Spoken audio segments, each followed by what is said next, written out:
שלום וברוכים הבאים לסרטון הדרכה נוסף של פלטפורמת הלימוד Let's Study. בסרטון זה נלמד ליצור פעילות בסיסית. הפעילות שניצור היא פעילות בהבנת טקסט בעברית. התלמידים התבקשו לקרוא מספר פסוקים מפרשת וירא שבספר בראשית ולענות על מספר שאלות. המערכת מתאימה כמובן לכל סוג של טקסט וכן לטקסטים באנגלית. כשנכנסים למערכת מגיעים למסך שאנו נמצאים בו כעת, הפעילויות שלי. נלחץ על הכפתור פעילות חדשה, מה שיביא אותנו אל עורך הפעילות. תחילה, ניתן שם לפעילות. הבנת פסוקים, פרשת וירא. בצד ימין למעלה יש שני כפתורים סגולים המאפשרים להוסיף רכיבים שונים לפעילות.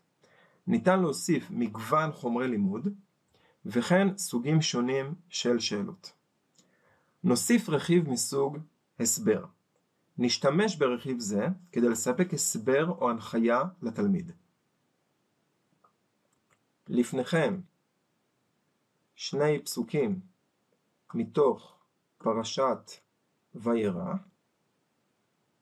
קראו אותם וענו על השאלות שאחריהם.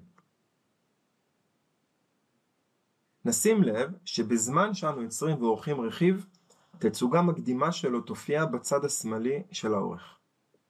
הרכיב הבא שנוסיף יהיה רכיב מסוג טקסט שבו יהיו הפסוקים.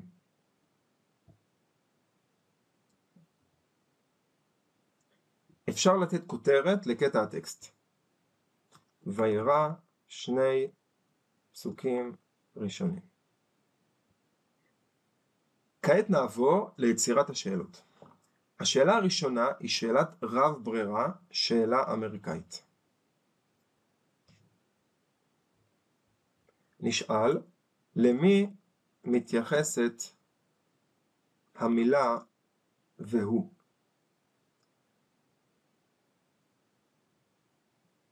נזין את התשובה הנכונה, אברהם, במקום המתאים, וכן נזין מספר מסיחים שונים, כלומר תשובות שגויות. לוט, ישמעאל, ממרא. שוב, ניתן לצפות בצד השמאלי באופן בו תוצג השאלה לתלמידים, וכן אפשר לפתור את השאלה.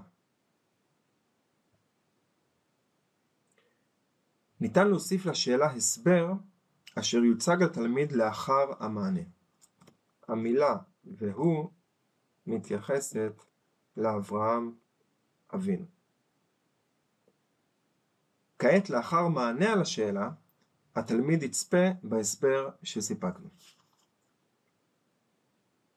נוסיף לפעילות שאלה מסוג נכון לא נכון. נכתוב טענה שגויה, אברהם הלך לקראת האנשים שראה. נסמן לא נכון כתשובה הנכונה, וגם פה נספק הסבר.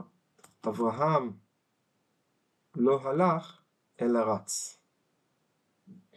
נוסיף שאלה אחרונה לפעילות מסוג מיון פריטים. ההנחיה לתלמידים תהיה, סדרו את המאורעות לפי סדר התרחשותם.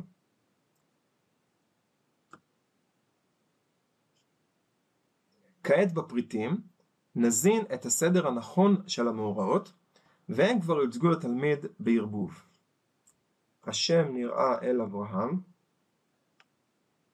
אברהם יושב בפתח האוהל.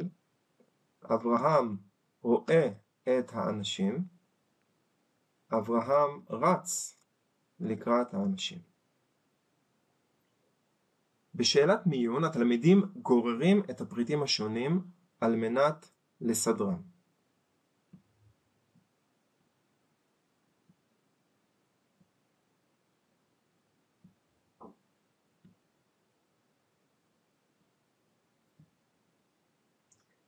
ישנם סוגים נוספים של שאלות שניתן להוסיף לפעילות.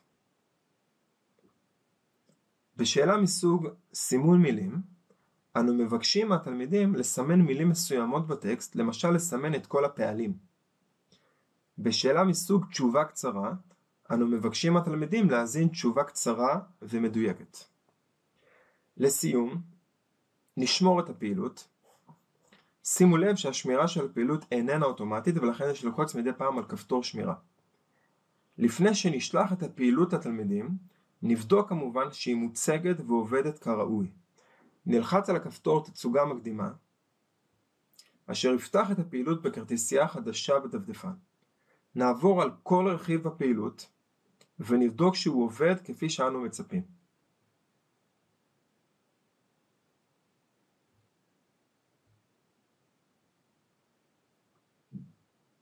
נעתיק את הלינק ונשלח לתלמידים, למשל בוואטסאפ הכיתתי. עד כאן לסרטון זה, בו למדנו כיצד יוצרים פעילות בסיסית. בסרטונים הבאים נזכור תכונות מתקדמות יותר הקשורות ליצירת פעילות. תודה ולהתראות.